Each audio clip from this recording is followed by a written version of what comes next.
Assalamualaikum warahmatullahi wabarakatuh. Perkenalkan, saya Kresna Bayu Haji.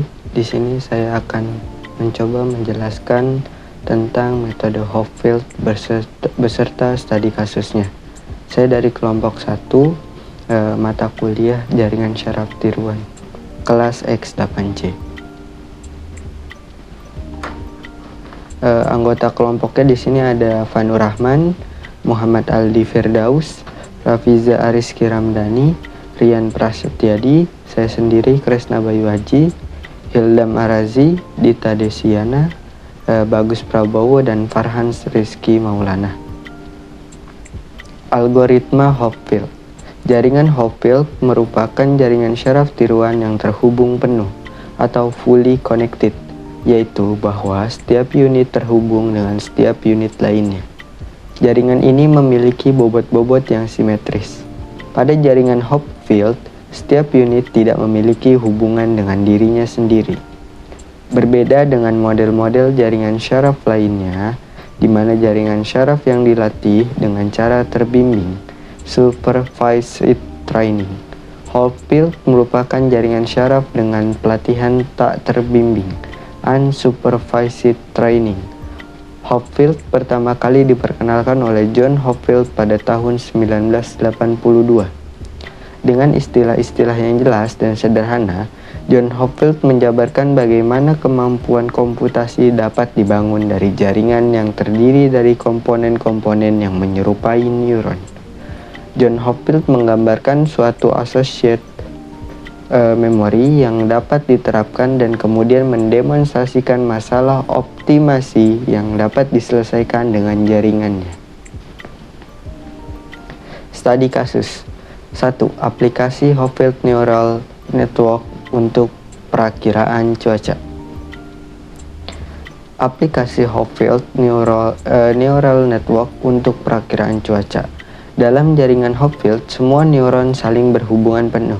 Neuron yang satu mengeluarkan output dan kemudian menjadi input bagi semua neuron yang lain. Proses ini terus berulang sampai output yang diinginkan tercapai. Dari gambar slide sebelumnya terlihat bahwa semua unit dihubungkan dengan semua unit output, meskipun dengan bobot yang berbeda. Tidak ada unit lain yang dihubungkan dengan unit input lainnya. Model diskrit jaringan Hopfield dalam bobot sinaptik menggunakan vektor biner dimensi n atau a, 0, 1, n. Model jaringan Hopfield secara matematis dapat disajikan dengan matriks n kali n dengan diagonal bernilai 0. Jaringan Hopfield merupakan suatu jaringan dengan bobot simetrik, bahwa Wij sama dengan Wji, Wii sama dengan 0. Wij adalah matrik bobot koneksi dari unit I ke unit J. Wii sama dengan 0, nilainya sama dengan 0. Unsur yang digunakan untuk memperkirakan cuaca adalah arah angin, suhu udara, kelembapan udara, dan tekanan udara. Data diambil dari AWS, Automatic Weather System BMG Online. Di sini terdapat bagian terstruktur. Di sini ada rata-rata curah hujan Cilacap, kemudian pemilihan data Cilacap, penentuan batas unsur cuaca, kemudian ke penentuan kriteria, penentuan nilai bipolar, penentuan bobot, ke input dan output menjadikan simulasi, kemudian pengujian dan analisa, dan terakhir adalah kita mendapat kesimpulan. Data asli diubah menjadi fungsi bipolar suatu fungsi di mana angka hanya menunjukkan nilai 1 dan minus 1. Aktivitas biner.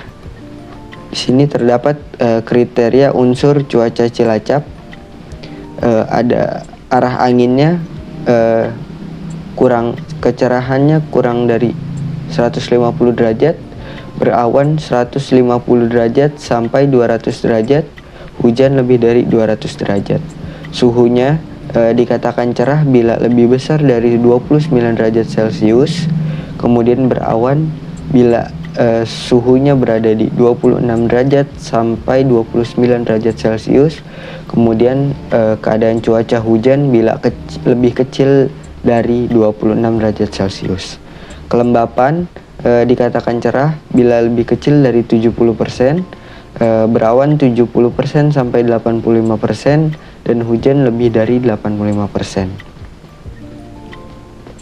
Tekanan lebih besar dari 1010 MB, kemudian berawan 1007 MB sampai 1010 MB, dan hujan lebih kecil dari 1007 MB.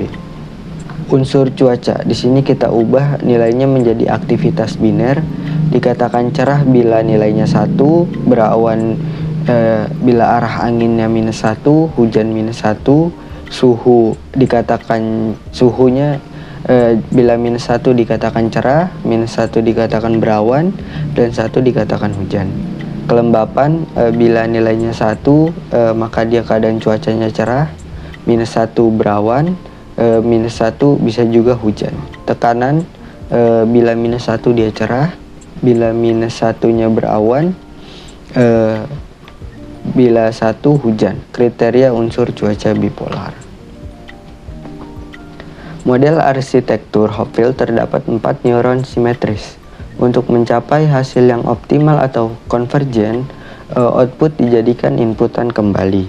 Namun diteruskannya jaringan tidak pada dirinya sendiri tetapi ke neuron yang lain. Proses ini berjalan terus-menerus sampai dicapai kondisi stabil. Perhitungan bobot. Dasar perhitungan dengan matriks simetris dan berdiagonal utama 0. Sini kriteria cerah. Nilai bipolarnya 1, -1, 1, -1. Ini sebagai input vektor yang akan dikalikan dengan tiap kolom bobot. Hasilnya adalah 9, -9, 9, dan -9. Kita ubah ke bipolar maka hasilnya 1, -1, 1, dan -1. Kriteria berawan, nilai bipolarnya -1, -1, -1, -1. Ini kita jadikan sebagai input vektor yang akan dikalikan dengan tiap kolom bobot. Hasilnya adalah -1, -1, -1. Maka bipolarnya adalah -1, -1, -1, -1. Kriteria hujan, nilai bipolarnya -1, 1, -1, 1. Ini input vektornya yang akan dikalikan dengan tiap kolom bobot. Tadi kolom bobotnya di sini sudah ditentukan, ada 0, -2, 5, -2, -2, 0, -2, 5, 5, -2, 0, -2, -2, 5, -2, dan 0. Hasil dari kriteria hujan adalah -9, 9, -9, 9. Bipolarnya -1, 1, -1, 1. Output jaringan ada 60 langkah dengan 72 kolom. Kolom 1 sampai 24 dikatakan cerah, kolom 25 sampai 48 kondisi cuacanya berawan, kolom 49 sampai 72 hujan. Karena output yang muncul sangat banyak, di bawah ini dibuatkan video tabel output agar lebih mudah dibaca. Berikut ini adalah hasil output yang didapatkan.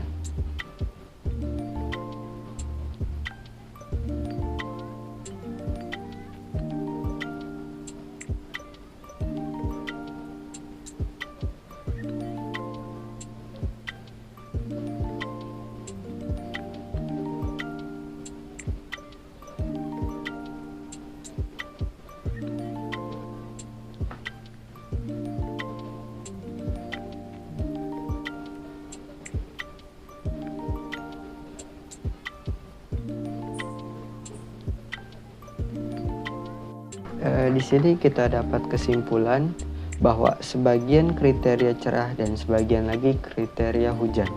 Untuk nilai atau elemen pertama, kedua sudah menunjukkan pada satu kriteria. Berarti sudah mendekati pada kriteria tersebut dan seterusnya pada urutan berikutnya. Pada kriteria cerah, output yang dihasilkan adalah nilai-nilai mendekati cerah. Demikian juga pada kriteria hujan, output yang dihasilkan adalah nilai-nilai atau jarak menuju atau mendekati hujan. Jadi, model Hopfield Neural Network adalah applicable untuk memperkirakan cuaca. Demikian yang dapat saya sampaikan. Kurang lebihnya mohon maaf. Wassalamualaikum warahmatullahi wabarakatuh.